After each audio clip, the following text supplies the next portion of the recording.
birthday. This is yung 1F. So,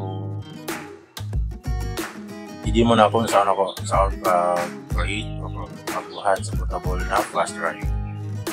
First, kailangan na may flash drive na FD nga 4GB pataas. Then, after ito mo sa browser, search nyo ang Rufus download.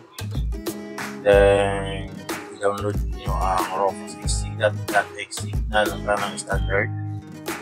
After nyo ma-download, puntahan ninyo just download files sa inyong desktop or laptop. Then, install ninyo.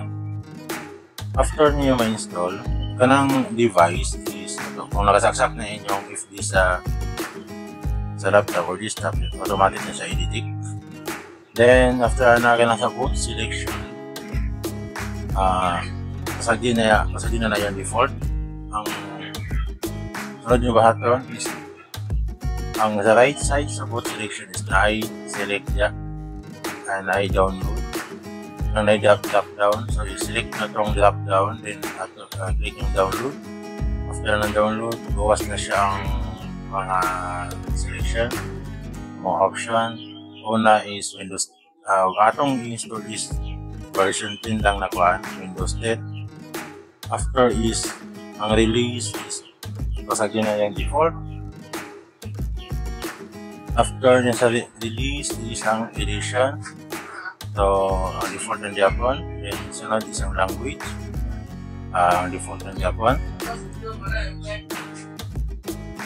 Then the last is ang architecture. Japan ang architecture is naka times 64 mo. Ayaw itong times 86 kay 32-bit na siya. So, need na ito ang 64. Kaya ang so after na i-download lang ninyo.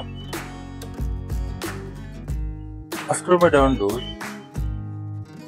tas siniguras mag-download mo. Mabot na siya o mga 30 minutes.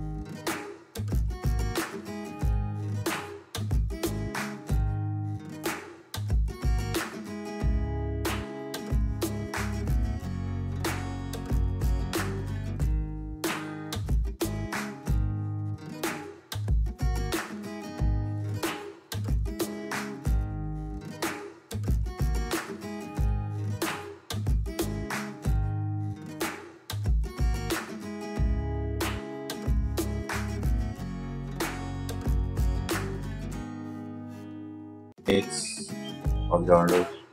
After na pag-download, inyo lang click ang download. So, after na, inyo lang siyang i-click install. Then, asya mo gawas na prompt, nemo prompt na warning siya na if inyo siyang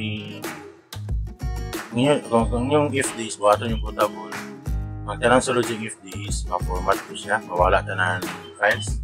Then mapuli na files is kana na yung portable nga FD na installer. Then after na is mana. So sa nila part sa kuha is hindi na ko siya padayon. I-cancel ako ang iyang prompt niya na warning. Kaya